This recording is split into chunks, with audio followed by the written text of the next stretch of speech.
вечер, пета епизода, трета сезона Cyber Команда или 61-ва епизода вкупно од Cyber Команда на вашиот омилен YouTube Infomax канал. Благодарам што не гледате, јас сум Филип Петровски, редовно сабота 21:30 и во вторник редовно во тешки мовети со Мечка и Мича. Значи, вкупно имаме некаде околу 150 на епизоди заедно во Cyber Команда и тешки муавети, што мислам дека е вака еден солиден материјал да се погледа, да се подсетиме на времето. Вечерва за вас имам доста добар материјал. Имаме некои работи што можеме да ги прокоментираме, затоа што всушност и како што гледате, политичкиот живот е динамичен, политичката тензија е голема, политичките лаги се распрснуваат како меури од сапон и се она што беше раскажувано, прикажувано како приказна, како бајка, како наратив кој што требаше да биде продаден и голтнат од страна на консумерите, односно членството кое што треба да се контролира и да се води како што ќе му каже лидерството, сите тие приказни лека по лека, да не речам и со голема брзина, се распрснуваат. Имено можете да видите голема промена, голем шифт, големо дури и безобразно откажување, брутално откажување од се она што беше приказка наратив пред изборите. И практично тие некои настани кои што ја водеа политиката беа двигател за да се определите како да гласате и каде да ја дадете вашата поддршка и се разбира, сигурен сум дека требаше да биде казната претходната власт. Практично дел од нив се покажува дека биле лажни наративи, дека биле кажани само за убаво да ви звучат, да го дадете својот глас и за да седне друга гарнитура во фотели, за да може да лета, да се шета, да има огромни функционерски плати, привилегии, да ја во посет на државните пари и тендери, да летаат за 5000 евра прва класа и така натаму, да не даваат отчет што прават на никој, значи да ја приватизираат за многу мощно кратко време државата како да е нивна. И јас гледам дека тоа не ви се допаѓа. Cyber Команда ќе биде подкаст каде што ќе ги забележиме овие работи, ќе ги продискутираме, ќе направиме еден запис кој што ќе остане трајно во времето, за да можете и вие, и ние, и секој заинтересиран да си провери што било кажано, а што се случува во реалноста. Знаете, јас знам дека политичките елити често знаат да лажат, да манипулираат или да ви кажуваат тоа што сакате да го чуете. Меѓутоа, ни во сон не можев да верувам дека толку брзо ќе се распрснат тие меури од сапуница.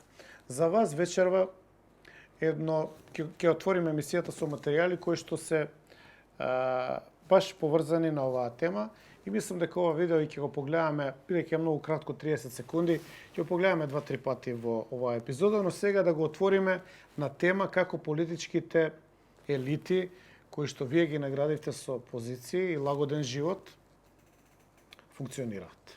Бидејќи државата сега тие ја нарекуваат Северна Македонија, ние никогаш тоа име нема да го употребиме, барем јас, држете ме за збор.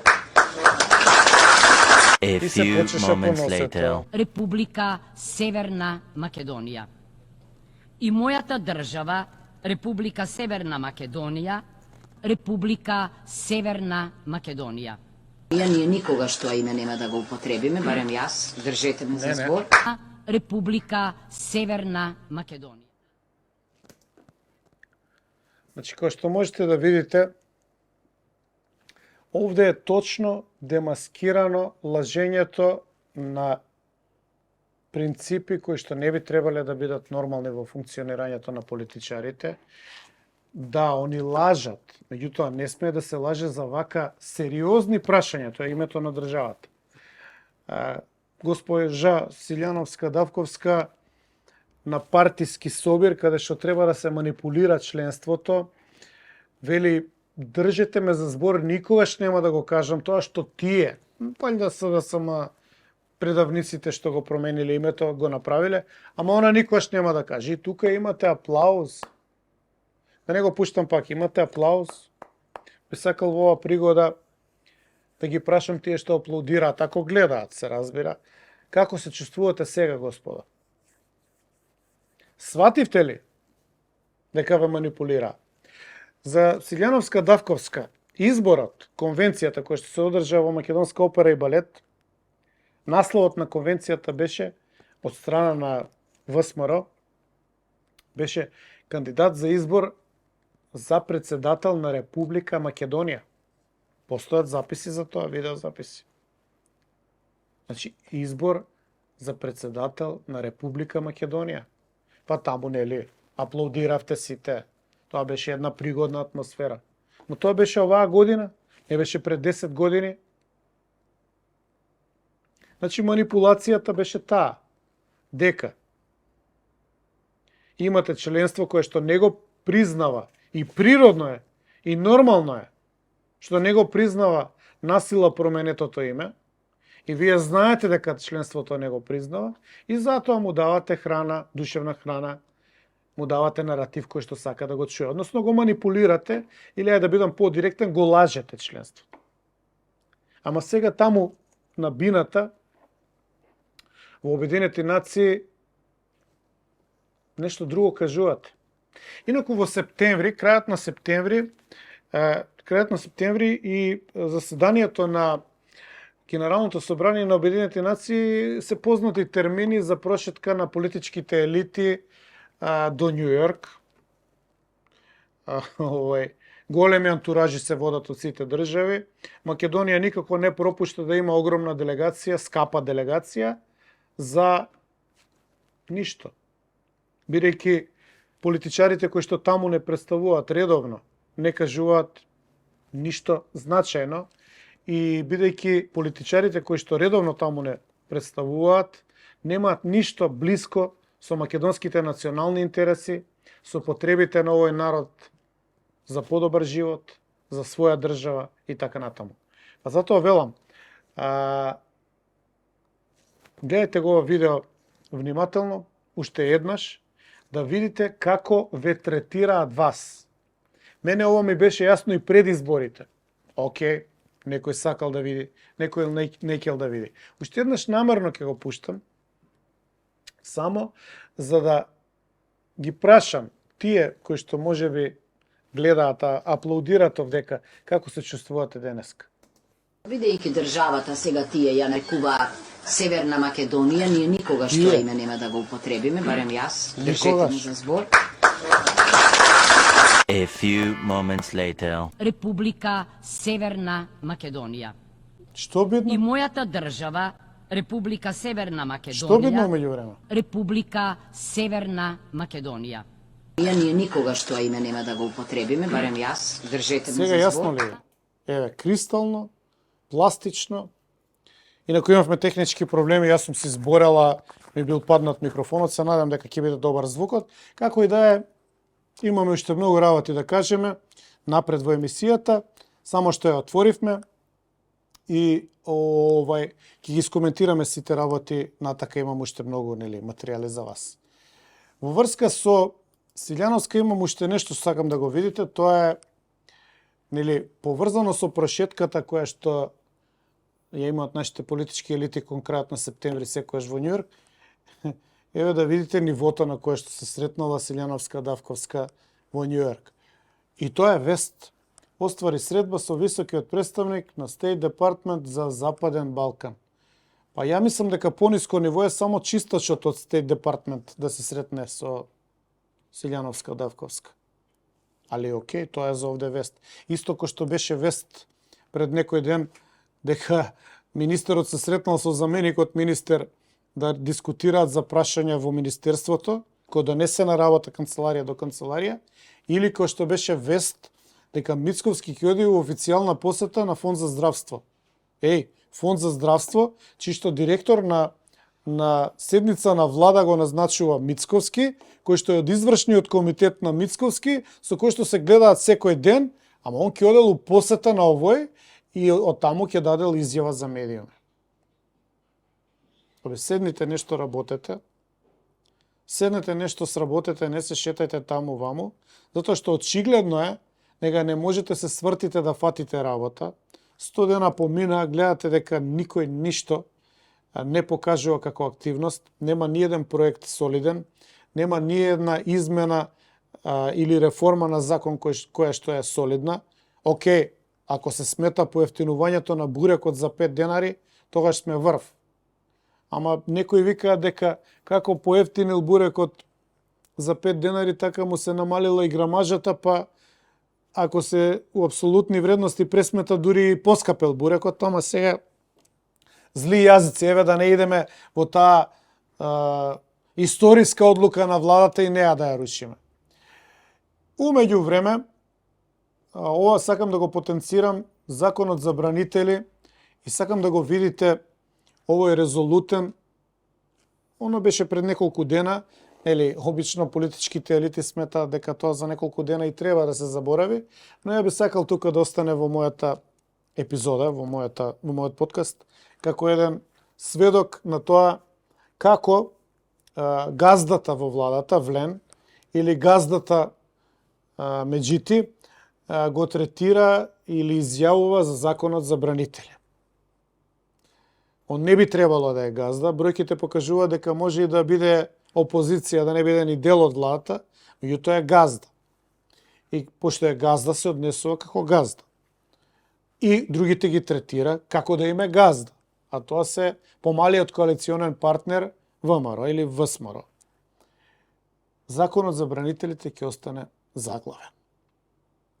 Ако немало УЧК, ако немало ова, ако немало она, ќе остане заглавен.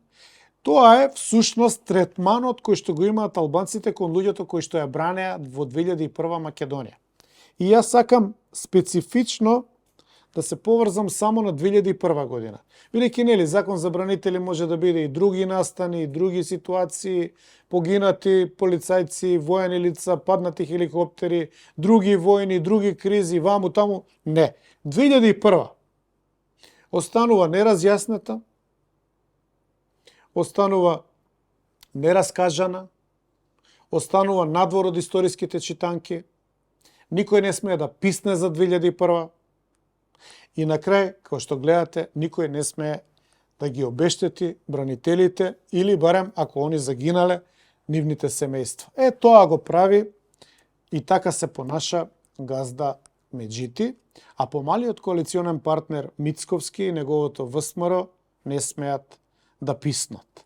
Јас им предлагам што побрзо да се опаметат и да го донесат овој закон.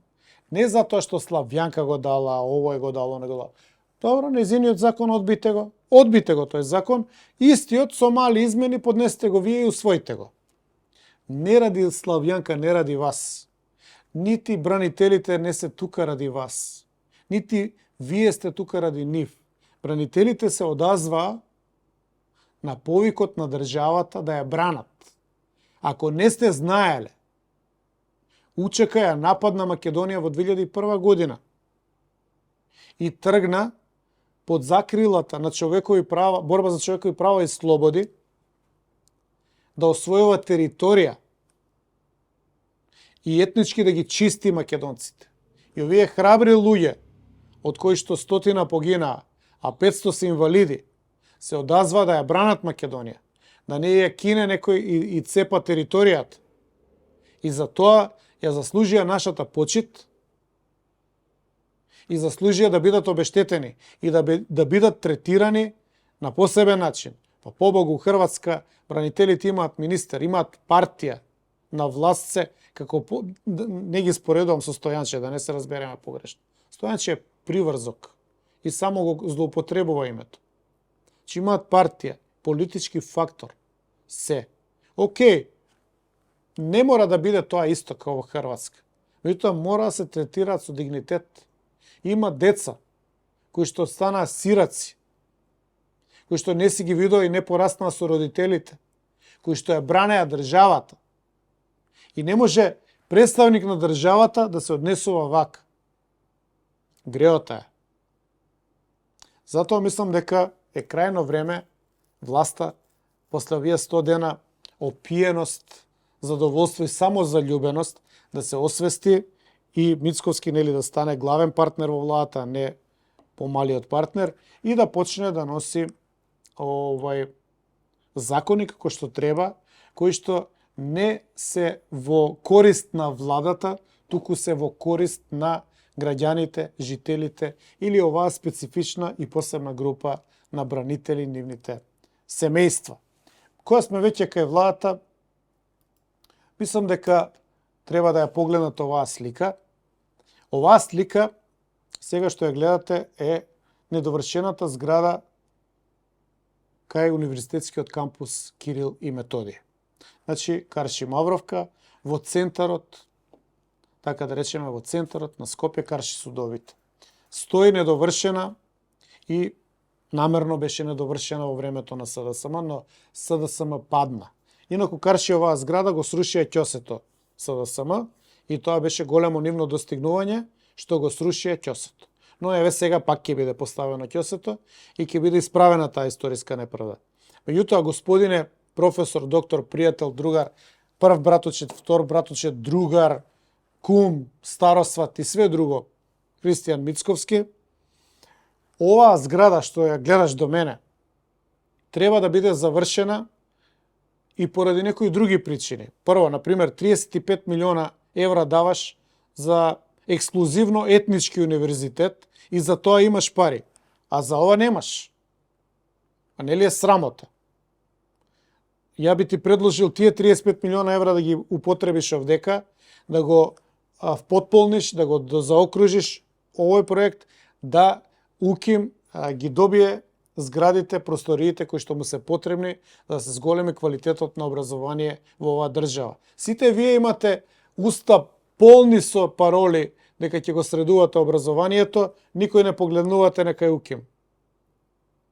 Еве можност докажете дека не сум управо. Иако се сомневам дека нешто од ова вас воопшто ве интересира. И уште едно имам, една илустрацијичка, која што би предупредил власта дека е на тенок мраз, а тоа е дека од 1 јануари 100 евра ќе треба да плаќате за возачките дозволи, што ви се со Република Македонија. Тука има повеќе проблеми.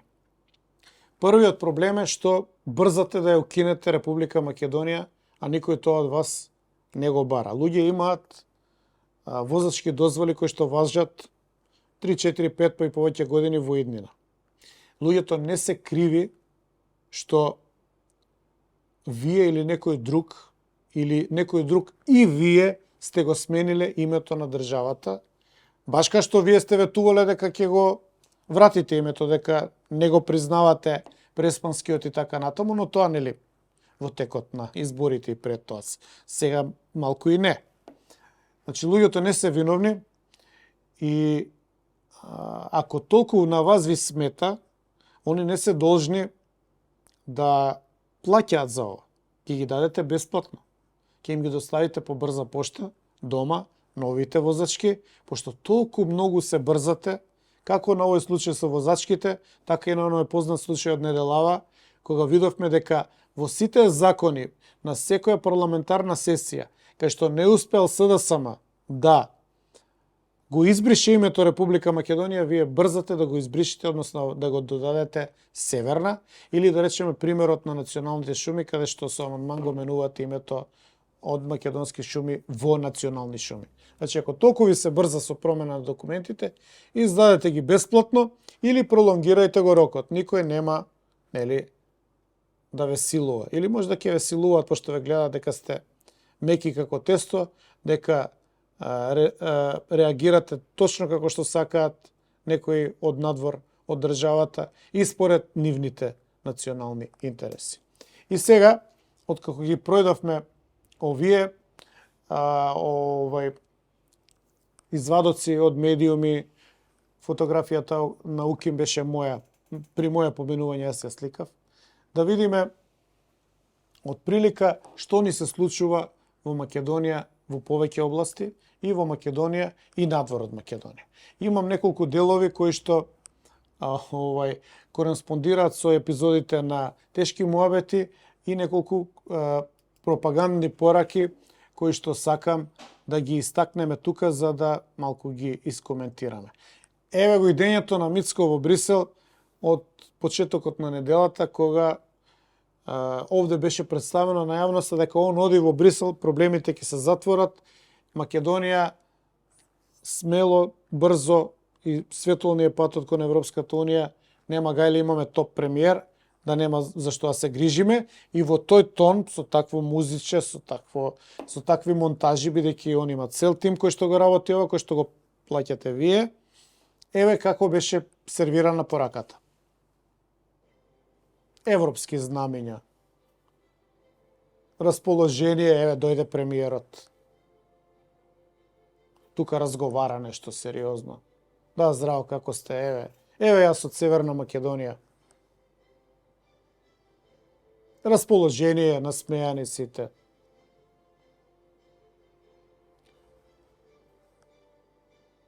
Ова е од официјалниот профил на господинот професор и доктор. Еве, со Мишел се прошета, се сликаат.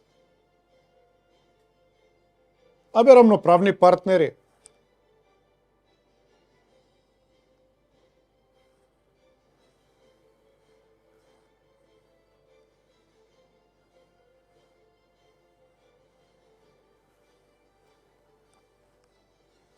Рачињата обавезно, значи без рачињата вака наместени не иде.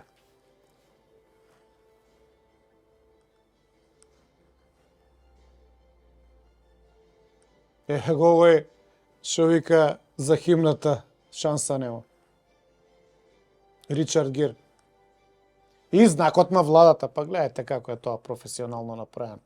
Па тоа е као да сме дел од Европска Унија, без разлика што не сме. Отидоа така натака, кога пред некој ден дојде Абер од таму кај што беа, дека Македонија ќе се раздвои од Албанија. Се расипа нешто работата. Па прво беше крива Бугарија, па сега стана крива Европа, па тоа имало неправда, па не знам што било, па како било и така натаму. Да, дојдовме во ситуација да едноставно сега сите ни се криви, бидејќи нели никогаш на Мицко вината не е во него. Он не греши. Он е безгрешен. Он е супер интелигентен. Нема алтернатива на неговите позиции и ставови. Ама само за неколку дена му покажа како стојат работите европјаните и почна да се менува наративот оваа недела. Па Не можеш. Еве што во му цела кажа Милош програма во и во Тешки воведен муабет. говор како премиер. Секој може на јавен настап да потенцираш дека иднината на оваа држава е во Европската Унија, а при тоа да не кажеш како тоа ќе го направиш. Ветуваше дека ќе успее да репреговара, Репреговарање. па сега од позиција на власт вика дека не може. Ќе го оди на раскине референдум договорот. Да го раскине договорот со Бугарија, сега вика дека не може. Не е проблемот човекот што има погрешен став. Проблемот е што човекот нема став. Да. Никола Груевски или било кој во првите 100 дена од владата ја трасирал политиката за наредните 4 години. Што е трасирано во овие први 100 дена? Која е визијата? Мицкоски нема став по ниту едно прашање. Што се не мајтапи? Што имат веќе да те плаќаме да идеш да се шеташ и да ручаш у Брисел? Зашто да те плаќаме? Кажи, ја друг пат ќе фатам. Со кого? Со Орбан, со Брикс, со не знам, со Путин, со Си Џипинг, оди. Значи овде е убаво поставена тезата од Милош дека човекот иде да се шета во Брисел, овде дека се продаваат приказни, прво дека ќе ги реши работите тука, нема шанса. Он кога оди тоа мора да биде како што замислил он, а после па не е во ред Европа, ете они заземаат страна, па не знам, не е во ред тоа што ни го прават, па ние сме жртви и така натаму. Значи, имате една ситуација во која што добро е поставено и прашањето и тезата. Што се сработи во овие 100 дена? Што е стратегијата, освен да местиш луѓе сомнителни по кабинети, да земаат по 2000 евра плата, да не дадеш зголемување на просечна плата, да не дадеш покачување на плата на просветни работници, синдикатите да не ги фермаш, секаде да викаш овие другите направиле што направиле. Значи, што е стратегијата? Може ли јасно да ни кажете што е стратегијата? Освен тоа што ова ќе се прекине, ова не чини, ова е лош, овој ќе го апсиме, овој крадел, оној крадел, ние не видовме ништо конкретно. Мојот впечаток е дека тимот на Мицковски е историски најслабиот тим кој што Македонија го имала од својата независност. Не постои ни еден министер, па и тој, кој што оддаваат впечаток на стабилност, сигурност или експертиза во она што го работат. Вие не можете да видите ниту еден од нив заедно, вклучително и со него, кои што се сигурни во тоа што го зборат, кои што знаат што зборат и за кои што кога ќе чуете што зборат, мислите дека тоа на вистина и ќе го остварат. И, нели, на темата криминалци, односно претходните се криминалци, ние сме супер, имам едно видео кој што многу ќе ви се допадне, се работи за еден функционер на СДСМ, кој што е сега функционер на ВСМР, односно на владата на Мицко. Па ако бил тогаш криминалец, како е сега функционер? Има ли амнестија прогласено Мицковски? Дали и тоа дел од неговите од неговата сеприсутност и можности да прави што сака? Погледнете го видеото, па ќе го коментираме уште малце. Ајде да видиме што прават знам. Изминативе денови од медиумите го запознавме лицето Никола Мемов, како јавно се фали дека негов проект е еден од наградените проекти. СДСМ и оваа криминална влада немаат ниту срам, ниту перде. Уште и јавно си се фалат на социјалните мрежи дека си поделиле пари меѓу себе, додека граѓаните тонат во сиромаштија и ги однесоа на работ на амбисот. А фактите говорат дека ова е најголемиот скандал после криминалната приватизација за делење на народни пари во џебовите на партиските олигарси и функционери на СДСМ. Никола Мемов, најголемиот криминалец од СДСМ, кој што го правил најголемиот криминал после приватизацијата, Коказнија бе упио. Оп, Никола Мемов си премина во ЗНАМ и стана директор на... Пио. Па има ли поголема казна да работиш у јавна? Прашањето што се поставува, дали ако преминеш од СДСМ во друга партија или од ДУИ во друга партија, ако си бил тогаш криминалец, сега не си. Како тоа криминалец од СДСМ, според зборовите на портпаролот на партијата на Мицко, сега е функционер на владата на Мицко? Која е таа формула? Таа волшебна формула да едноставно истиот човек го преоблечете и не го сервирате како функционер или како експерт. Значи се покажува дека практично Мицковски не е во состојба да ги контролира процесите внатре или мисли дека може да не манипулира како што сака. Процесите внатре му ги водат луѓе кои што го возат лево или десно, или е англиска кралица, или не му е гајле што става криминалци. Значи, лажеле пред изборите дека ќе се справат со криминалот. Оти, ако овој човек, кој што случајно нели сега е во фокусот, тогаш бил криминалец, они тврделе дека е криминалец, правеле пресконференција, ја известиле целата македонска јавност дека е криминалец. И тоа најголемиот криминал после транзицијата. Како овој човек не го процесирате? Зашто не го гоните?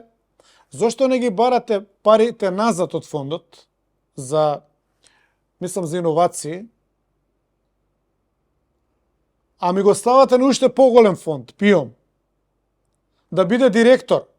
Значи, не го вработувате, него директор го ставате. Значи, како е можно тоа? Треба да одговорите на јавност. Или, навистина е тоа што го зборувам дека вие сте помалиот или немоćниот коалиционен партнер и вас ви интересира само до Брисел, до ваму, до таму, дневница, патување и така натаму.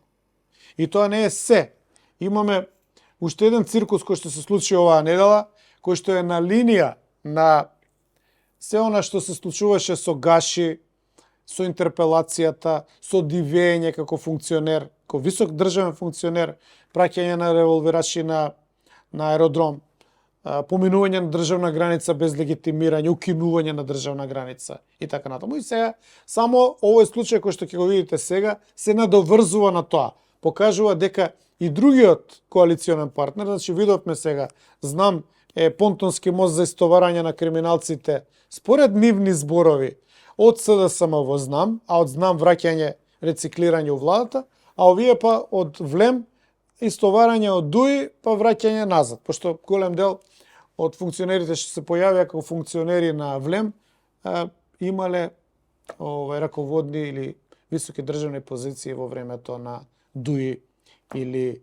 УЧК. Па веројатно и затоа им смета, нели, и законот за бранители. Но ова што го видовме во Тетово во вторникот навечер, тоа беше во живо во емисијата Тешки муавети, ги надмина дури и сите наши најлуди, односно најчудни очекувања. Интервентна полиција сопрела некој човек да го легитимира. Тој човек бил внук на шоферот на Внук Седот на Сулеймани, шофер на заменик министер. за култура, се јавил да се пожали. Внукот се јавил. Овој шоферот имунитет отишол да заменик се справи министер. и ги Нема нападнал имунитет полицајците шофер, што него го и сопреле внукот на шоферот. Шоферот на Седот Сулеймани отишол да го брани внукот. Се шоферот полиција и ги отишол да нападнал го брани. полицајците, има и Па повредени тепале полицајци. полицајци. Полицијата ги спровела двајцата заедно со Тунгузија, уште трет човек и неслучајно ја сега се спомнам во Тунгузија, СВР. На но сликава не дека Тунгуска, се пратеникот Тунгузија, Аднан во Азизи Африка. од Влен и заменикот за култура Седот Сулеймани пред СВР Тетово чекаат овдека, вршат притисок да не бидат овие приведени и притворени. Па не знам што му рекол, битно Што си го закачал внук? да, битно ги нападнале полицајци и има повредени. Значи, пак ќе кажам, не заменик министер, што не сме и онда е, значи да нападне полицајец. Не шоферот на министерот, него внук на шоферот на министерот, што се го закачал на брат ми, отишле да тепат полицајци. Што ви покажува тоа? Па да речеме во цивилизирани земји. Имате така висока државна позиција, да сте министер или заменик министер. Па вие треба да бидете пример како другите се однесуваат. Пример како се почитуваат државните институции. Па вие прв треба да ги поздравите полицајците. Прв треба, ако настапуваат негде, имаат своји активности или апсат или што и да прават, да ги поддржите, да кажете браво, така треба, така се воведува ред во државата. Прв. А не вие сте функционер, сега ќе тепаме полицајци, ќе тегнеме, ќе бесиме, ќе апсиме. На таа тема имам видео како се третираат државните функционери во држава од Европска унија. Дали можеби затоа некој намерно го спорува нашиот пат кон Европската унија? Дали можеби затоа Македонија останува земја која што не е под контрола на никаква организирана државна структура, туку ја контролираат партии кои што се под контрола на олигарси, на големиот капитал, ќе си одговорите сами. Јас се сомневам дека големиот капитал, тесна група, мала група на луѓе која што е врзана со врхушките на партиите, ги финансира во време на избори, ги финансира после избори, приватно ги финансира нивните раководства, лидери и така натаму. Дали можеби на таа група на луѓе одговара Македонија да биде село без кучиња, држава надвор од сите институции, од било какво поврзување со нормален економски живот и правен сообраќај. Можеби затоа ситуацијата во Хрватска е далеку поразлична. Еве што кажавме на таа тема во Тешки муавети, па вие споредете сами. Имајќи предвид претходно дека заменикот министер, па на шоферот, па на внукот отишле да тепаат полиција. Премиер во затвор, потпредседател на влада, шеф на кабинет на премиерот, министер за внатрешни работи, министер за земјоделство, министер за одбрана, министерка за европски фондови, министер за култура, министер за градежни, државни секретар, постојан представник во Обединетите нации на Хрватска во затвор, разни градоначалници во затвор, декан на правниот факултет, директор на Хрватски патишта, раководител на ХРТ, директор на ЈАНАФ. Ова е по влезот во Европска унија. Гледате како се прави реформирање, правна држава и владење на право. 500 луѓе од државна управа се по затвори или на општо корисна работа во Хрватска. И ОП Хрватска $20,000 по глава на жител. Тоа е Европска унија. Сите овие што ги прочита функции ги има и у Македонија. И сите овие функции во Македонија ги држи некој си слепец. На него не му одговара Европска унија. И он ми вика Европска унија неуценува тиранска мира. Не е добро, подобро е со 300 евра плата да живееш. Ете тоа е разликата помеѓу Европска унија и мицковистичка Македонија. Дали сега видовте која е разликата? Убеден сум и дека знаете, но е вака пластично. Овде апсат 500 врвни функционери и да имаат се уште премиер на држава, кој што е во затвор, Санадер, значи душата му извадија, и имате држава во која што заменикот министер, неговиот шофер отишол да се тепа затоа што некој го дирал некој полицијата интервенирала за некој си негов внук. Тоа се тие разлики. И тоа е тоа што сакаме да укажеме, дека треба се смени, а може да се смени само ако имате саглам луѓе во државни позиции. Ако имате луѓе кои што држат до себе, имаат интегритет, имаат едукација и не се преваранти и лажови.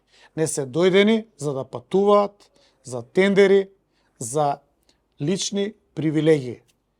Еве, ова беше некој скромен мал одбир на дел од глупостите кои што ги гледавме и ги коментиравме во емисиите оваа недела. Како што гледам, земат брзина и големина, волумен глупостите, работите не се водат во колосек, односно искачаат од контрола, не се ни кријат више за Северна. Било тоа што било, окей, ако вас ви одговара, нема проблем. Значи, муабетов беше дека не се признава Преспа, муабетов беше, а и општото чувство на македонците е дека